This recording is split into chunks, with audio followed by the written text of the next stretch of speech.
శుభాకాంక్షలు మీకు కూడా. అయితే రామ్మోహన్ గారు ఇప్పుడు మొత్తానికి ఇంకేమంటే 10 సంవత్సరాలు అయిపోయినా ఇంకా మేమే అధికారంలో ఉన్నాము అనే రకంగానే మాట్లాడుతున్నారు. ఇప్పుడున్న ముఖ్యమంత్రికి చేత కాదంటే 10 సంవత్సరాలు చేతనైన ముఖ్యమంత్రి ఏం చేసిండు, ఫామ్ హౌస్ లో ఇంకా ఎందుకు వండుకుండు అనేది రామ్మోహన్ రావు గారు చెప్పాలా. రెండోది ఇప్పుడు ఇంకొకటి ఏమడుగుతుండు, డబుల్ బెడ్రూమ్ అన్నాడు.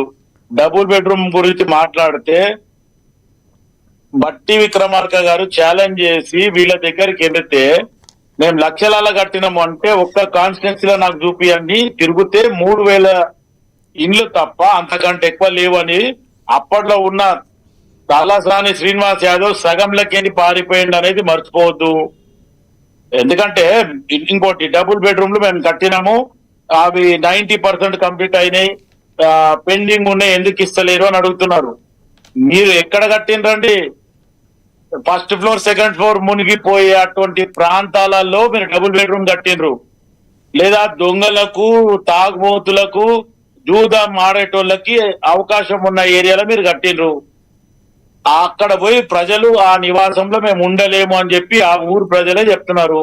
మరి మీరు చేసింది తప్ప, మేము చేసేది తప్ప అనేది ఒకసారి బీఆర్ఎస్ నాయకులు చెప్పాలి. రెండోది తులం బంగారం గురించి మాట్లాడుతుండ్రు. తులం బంగారం almost all Congress party manifesto పెట్టినప్పుడు 30 నుంచి 50,000 రూపాయలు ఉండే, ఈ రోజు 1,50,000 రూపాయలు. మీరు గతంలో బిగ్లు బడ్జెట్ రాష్ట్రము కాంగ్రెస్ పార్టీ 29వ రాష్ట్రం ఇస్తే ఈ రోజు అప్పుల రాష్ట్రం చేసి ఒక్కొక్కరు తలపైన 1,50,000 రూపాయలు పెట్టిండ్రు. తర్వాత 6,500 కోట్ల రూపాయలు ఈ రోజు బీఆర్ఎస్ చేసిన అప్పులు కడుతున్నాం అని చెప్పి ముఖ్యమంత్రి రేవంత్ రెడ్డి గారు ఓపెన్ గా చెప్పడం జరుగుతుంది. ఇక మీరు ఇవాళ సబ్జెక్ట్ వస్తే శుద్ర పూజలు చేసిండ్రు అనేది సామా రామ్మోహన్ రెడ్డి గారు మాట్లాడిండు. రామ్మోహన్ భాయ్ ఒక్క నిమిషం, నేను కంప్లీట్ అయినాక మీరు మాట్లాడాను. అయితే సామా రామ్మోహన్ రెడ్డి ఈ విషయాన్ని లేవనెత్తిండు. దాని తర్వాత పిసిసి అధ్యక్షుడు మహేష్ కుమార్ గారు కూడా మాట్లాడిండు. దాని తర్వాత ఇప్పుడు మనం ఇవాళ రేవంత్ రెడ్డి గారు బయట కూడా చూడడం జరిగింది. ఇప్పుడు దానికి మొత్తానికి హరీష్ రావు ఏం చేసిండు, సామా రామ్మోహన్ రెడ్డికి నోటీసులు పంపిస్తా అంటాడు. అరే నువ్వు నోటీస్ ఎందుకు పంపిస్తావు భయ్? నువ్వు బహిరంగంగా వచ్చి నేను శుద్ర పూజలు చెయ్యలేదు, నాకు సంబంధం లేదు, నేను మా గర్ల్ ఫ్రెండ్ తోని గుడికి పోయినా లేకపోతే నాకు సంబంధితులతో గుడికి పోయినా అని ఓపెన్ గా చెప్పు. అది చెప్పమంటే నేను నోటీసులు పంపిస్తాను. నువ్వు ఎవరిని భయపెడుతున్నావు? కాంగ్రెస్ పార్టీలు ఎవరికి భయపడరు. ఏదో మీరు నిన్న మొన్న 10 సంవత్సరాలలో మీరు వచ్చినట్టు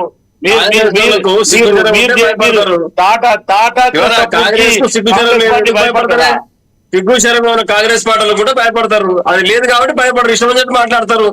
ఏమన్నది సిగ్గు శరము సంబంధించిన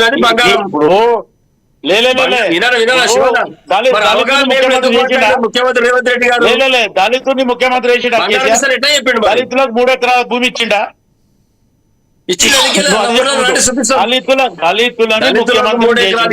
చూపించినాము. వాళ్ళ పట్ల కేసీఆర్ గారు కాబట్టి వాళ్ళ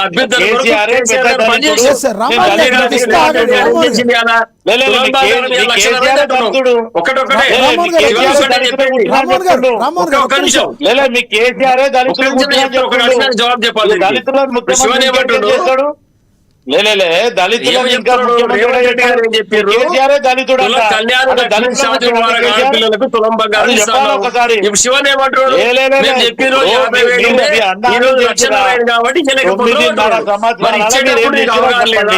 పరిపాలన అవగాహన లేదు, ఆర్థిక వ్యవస్థ అవగాహన లేదు, ఖజానా పట్ల అవగాహన లేదు, రాష్ట్రానికి భారం అవుతుందా అనే విషయం తెలియదు. ఎందుకు మాట చెప్పాలి?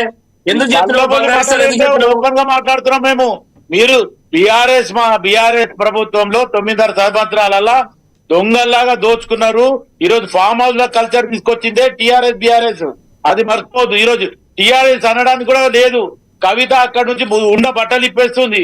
ఏమంటుంది? బీఆర్ఎస్ అధికారంలోకి వచ్చి ఏం పీక్ కట్టలు కట్టినంటుంది. కవితకు ముందు సమాధానం చెప్పండి. అటు హరీష్ రావు చెప్తాడా, కేసీఆర్ చెప్తాడా? చెప్పండి. తెలంగాణ ప్రజలందరూ నిశ్చితంగా గమనిస్తా ఉన్నారు ఎవరిది తప్పు ఎవరిది ఒప్పని. కవిత మాట్లాడిన మాటలు తెలంగాణ ప్రజాస్వామ్యం అంతా వింటా ఉన్నారు, ప్రజలందరూ వింటా ఉన్నారు. కాంగ్రెస్ మాట్లాడింది వింటున్నారు, రేవంత్ రెడ్డి గారు చెప్పింది వింటున్నారు. తులం బంగారం ఇస్తున్నారు చెప్పినప్పుడు మరి బంగారం మన చేతిలో లేని పని, అంతర్జాతీయ మార్కెట్ ఉంటుంది, రేటు ఫ్లక్చువేషన్ ఉంటుంది కాబట్టి మరి ఇవ్వాలా లేదా అని హామీ ఇచ్చి తులం బంగారం గురించి వదిలేండి. బంగారం లాంటి బంగారు తెలంగాణలో బోనం ఎత్తుకునే కవితమ్మను ఎలా వదిలేశారు సార్ మీరు? పాపం అనిపించట్లేదా మీకు? ఒకటే విషయం గుర్తుపెట్టుకోవాలి, కుటుంబ వ్యవహారము. ఆమె నచ్చలేదు, తండ్రి మీద కోపం వచ్చింది, అన్న మీద కోపం వచ్చింది, బావ మీద కోపం వచ్చింది. కుటుంబ వ్యవహారం తెలంగాణ ప్రాంతానికి ఆపాదిస్తే ఎట్లాంటి వాళ్ళు ఇంటి పంచాయతీ ఇంట్లో తెంపుకుంటారు, మనకు అవసరం లేదు. తెలంగాణ సమాజం దాని గురించి ఆలోచన కాదు, తెలంగాణ సమాజం ఆలోచన చేయాల్సింది రైతులకు ఎరువులు కావాలి. ఇంటి పంచాయతీ కాదు, మనకు అవసరం లేదు. ఇక్కడ రైతులకు ఎరువులు కావాలి, రైతులకు రుణమాఫీ కావాలి, ఆడపిల్లలకు తులం బంగారం కావాలి, 2,500 కావాలి, సిలిండర్ పైన సబ్సిడీ కావాలి, రైతులకు నిరంతర విద్యుత్ సరఫరా కావాలి, నాణ్యమైన విత్తనాలు కావాలి. ఇది మనం ఆలోచన చేయాల్సింది. కవిత బోనం ఎత్తినా, కవిత బోనం ఎత్తకపోయినా,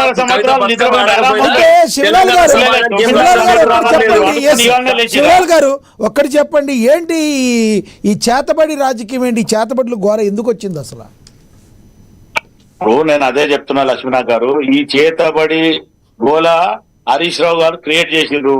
హరీష్ రావు బయటికి వచ్చి నేను చేతబడి చెయ్యలేదు, నేను నా వ్యక్తిగతంగా పూజ చేసినా, లేకపోతే నేను బయట పోయినా, నేను మొత్తానికి లేకపోతే నాకు సంబంధితులను ఎవరినో తీసుకుపోయినా, లేకపోతే నా గర్ల్ ఫ్రెండ్ తోని దర్శనానికి పోయినా, ఏదో రకంగా ఒక మాట చెప్పాలా. ఆ మాట చెప్పకుండా నేను నోటీసులు పంపిస్తా అంటే ఎవడు భయపడతాడు? భార్యతో దర్శనానికి వెళ్ళానంటారు, మీరు గర్ల్ ఫ్రెండ్ తో అంటారు, మళ్ళీ అది కాంట్రవర్సీ అవుతుంది. మళ్ళీ అదే దాపరికం ఉంది కదా, అక్కడ దాపరికం ఉంది కాబట్టి చెప్తున్నా. నువ్వు భార్యతో వెళ్తే బహిరంగంగా నాగార్జున సాగర్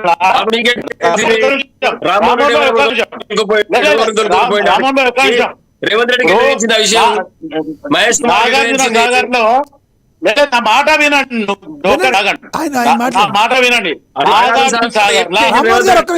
రామ్మోహన్ గారు మీరు మాట్లాడారు కదా, అడ్రా లేదు కదా రామ్మోహన్ గారు, ఒక్క నిమిషం.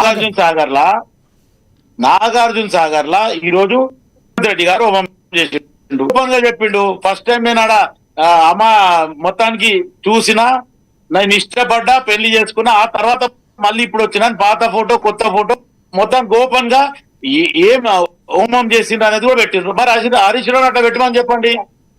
పెళ్ళాంతో అయితే పెళ్ళాంతో పోయినామని చెప్పండి, గర్ల్ ఫ్రెండ్ తో గర్ల్ ఫ్రెండ్ పెట్టండి, ఏం పూజ చేసినాం చెప్పమని చెప్పండి. రేవంత్ రెడ్డి గురు అలవాటు హరీష్ రావు లేదు. పరిపాలన పక్కకు పెట్టి వచ్చిన వీడికి మళ్ళీ ఎలా దొరికొచ్చిన పెళ్లి చేసుకుని ఆయన చెప్తే ఆయన ఇష్టం చెప్పుకోక మాకు ఇబ్బంది ఏమి నుంచి దొంగలే కదా టీఆర్ఎస్ వాళ్ళంతా దొంగల్లాగా చేస్తున్నారు కాబట్టి రేవంత్ రెడ్డి ఓపెన్ గా చెప్తుండు. నేను అప్పుడు అట్లుండే ఇప్పుడు శివకుమార్ గారు మళ్ళీ ఇస్తాను సార్. హరీష్ రావు బయటికి రమ్మను, హరీష్ రావుని బయటికి వచ్చి లేదంటే ఆరోపణలో నిజం ఉండేది అనుకునే ప్రజలు అనుకునే ప్రమాదం కూడా ఉందిగా రామ్మోహన్ గారు. హరీష్ రావు గారు బయటికి రావాలా, హరీష్ రావు చెప్పాలి. ఈ మాయమాటలతో హరీష్ రావు బయటికి వచ్చి నేనేం పూజ చేసినా తప్పితే తెలంగాణ నాశనం చేయడానికి బీఆర్ఎస్ పార్టీ లేదు, ఎవరు కూడా పనిచేయరు.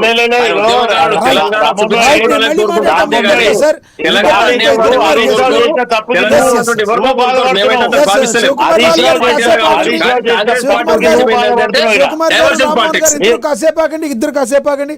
మనతో రాజకీయ విశ్లేషకులు పాపిరెడ్డి గారు ఉన్నారు, ఆయనతో మాట్లాడదాం. పాపిరెడ్డి గారు నమస్తే అండి. నమస్తే పాపిరెడ్డి గారు, ఏంటి ఈ చేతబడి రాజకీయం, ఏంటి ఈ కాంగ్రెస్ అదేవిధంగా బీఆర్ఎస్ మాటల తోటలు ఎలా చూస్తారు మీరు? ఇప్పుడు మీ రామ్మోహన్ గారు, ఇద్దరు రామ్మోహన్లు ఉన్నారు, ప్లస్ శివదాస్ గారు, మీరు అందరికీ కూడా నమస్కారం.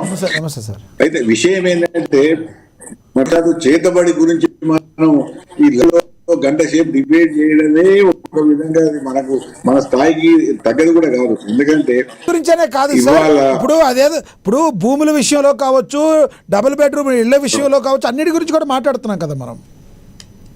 అయితే లక్ష్మీనాథ్ గారు చెప్పేది కంప్లీట్. అయితే విషయం ఏంటంటే ఒక ముఖ్యమంత్రి లేకపోతే ప్రతిపక్ష అధికార ప్రతిపక్ష నాయకుడి మీద విమర్శలు చేయొచ్చు, మాట్లాడవచ్చు.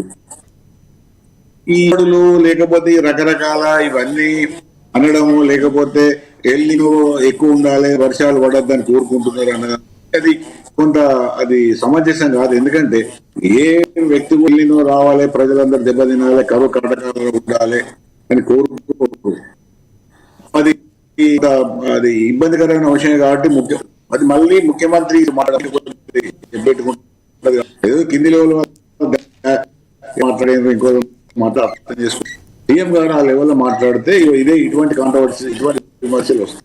ఒకటి ఏంటంటే మంచి